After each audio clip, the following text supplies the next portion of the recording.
நம்மை நாமே முதலில் மாற்றிக்கொள்வோம். அன்பார்ந்தவர்களே, ஒரு நாள் மங்களாபுரி என்ற நகரத்தை ஆண்டு வந்த மன்னனுக்கு ஒரு மாபெரும் கவலை ஏற்பட்டது. அவனது நகரத்தில் உள்ள சாலைகள் கல்லும் கரடுமாக இருந்தன. அவை நடப்பவர்கள் காலில் குத்தி துன்புறுத்தின. என்ன செய்யலாம் என அவன் யோசித்துக் கொண்டிருந்தான்.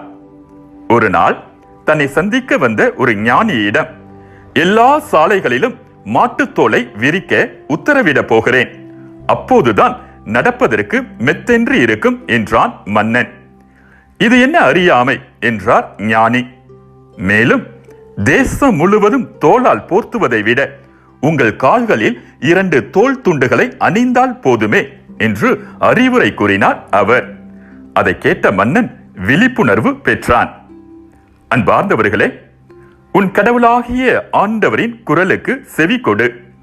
நான் இன்று உனக்கு விதிக்கும் அவருடைய கட்டளைகள் அனைத்தையும் கடைபிடிப்பதில் கருத்தாயிரு.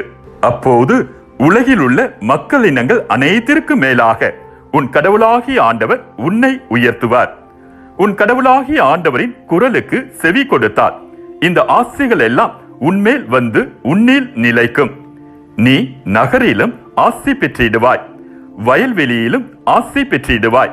உன் கருவின் கனியும் உன் நிலத்தின் பயனும் உன் கால்நடைகளின் ஈற்றுகளும் உன் மாடுகளின் கன்றுகளும் உன் ஆடுகளின் குட்டிகளும் ஆசி பெற்றிடும்.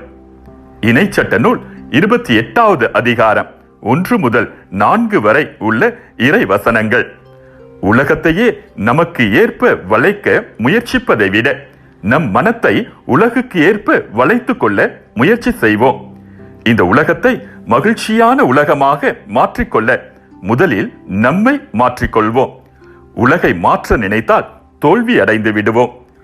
மீண்டும் மற்றொரு சிந்தனையோடு உங்களை சந்திக்கும் வரை விடை பெறுகிறேன்.